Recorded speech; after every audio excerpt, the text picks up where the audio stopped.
వారికి నాకు అత్యంత సన్నిహిత సంబంధాలు. ఒక మంచి మిత్రుడు అధ్యక్ష మాగంటి గోపీనాథ్ గారు. 2014 సంవత్సరంలో నేను రెండవసారి శాసనసభ్యుడిగా, మాగంటి గోపీనాథ్ గారు మొట్టమొదటి శాసనసభ్యుడిగా ఈ సభలో మొట్టమొదటి తెలంగాణ రాష్ట్ర శాసనసభలో కలిసి పనిచేయడం జరిగింది.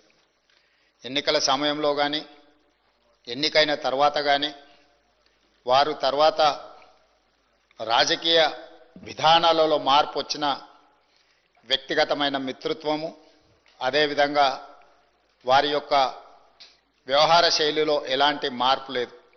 ఒక మిత్రుడిగా 2014, 2018, 2023 3 సార్లు శాసనసభ్యుడిగా ఎన్నికై హ్యాట్రిక్ సాధించిన శాసనసభ్యులలో చాలా తక్కువ మందిలో మాగంటి గోపీనాథ్ గారు ఒకరు. ఈరోజు అనుకోని పరిస్థితుల్లో వారు అకాల మరణం చెందడం ఈ సభలో ఉన్న సభ్యులకే కాదు, వారి కుటుంబానికి, జంట నగరాలలో పేదలకు వారి లేని లోటు ఈరోజు మనందరం చూస్తున్నాం. జూన్ 8న వారు మరణించడం జూబ్లీహిల్స్ నియోజకవర్గ ప్రజలకు తీరని లోటు.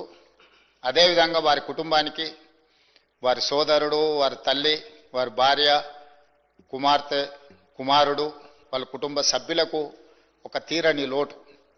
ఎందుకంటే అకాల మరణం ఆ కుటుంబానికి తీరని దుఃఖాన్ని తీసుకొచ్చి పెట్టింది.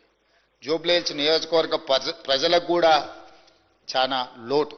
ఎందుకంటే సౌమ్యుడు, మితభాషి మాగంటి గోపి. వారు చాలా తక్కువ మాట్లాడతారు.